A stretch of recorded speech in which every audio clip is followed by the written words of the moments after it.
I had a congressional delegation that I helped create.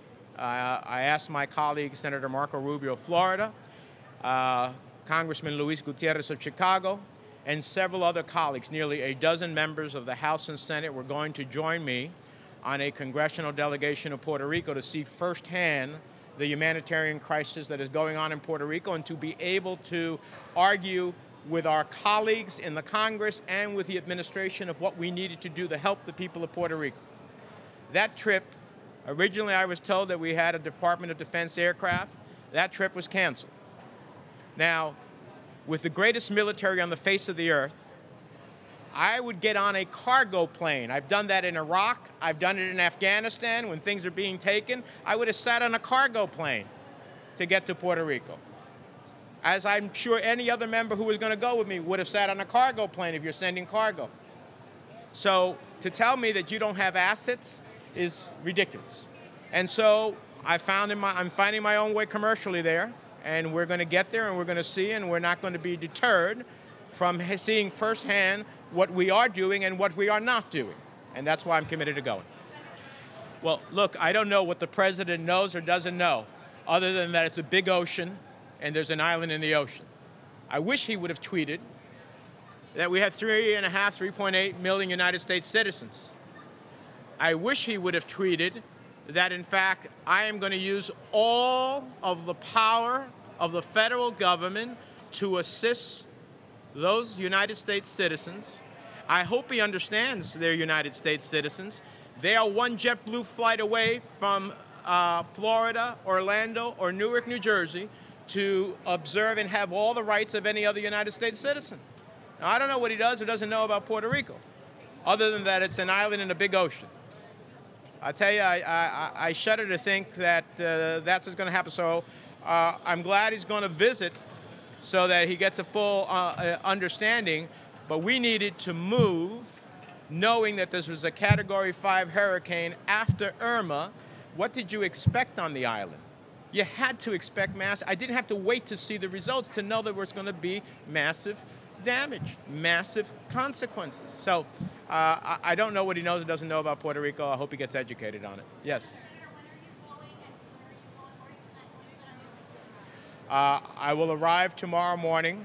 I have to get a commercial flight to Miami so I can catch another commercial flight to Puerto Rico. I will arrive in the morning. I will hook up with Governor Rosselló. I think he has assets that are going to take us around the island. I'm going to meet with everybody we can for hours to get a full sense of the picture. And then I intend to report when I come back. Anybody else?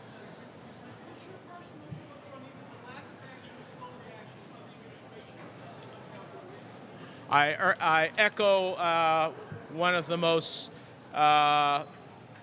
significant advocates for Puerto Rico in the United States Congress, Congresswoman Nydia Velázquez.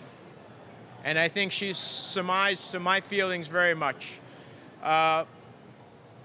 This may very well be President Trump's Katrina, because, as I've said before, if you knew it's an island in a very big ocean, and you knew 2 major hurricanes buffeted it, and one directly squarely on a Category 5, you should have had all of your command and control being able to get ready to deliver what you knew you had to deliver the resources.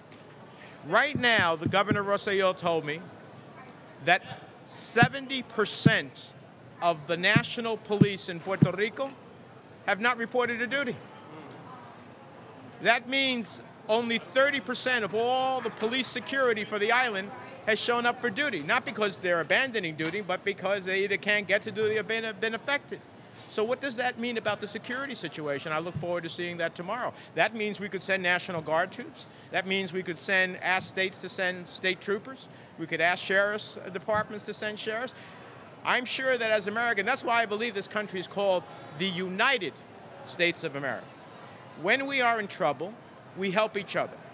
I have never hesitated to cast my vote for wildfires in the West, flooding in the Mississippi, Hurricane Katrina. I won't hesitate to cast my vote for Texas and the other states that have been affected. but we should be doing the same exact thing for the people of Puerto Rico. But if the greatest country, the most powerful country, the most resourceful country on the face of the earth cannot meet that challenge, then we have a problem. Thank you all very much.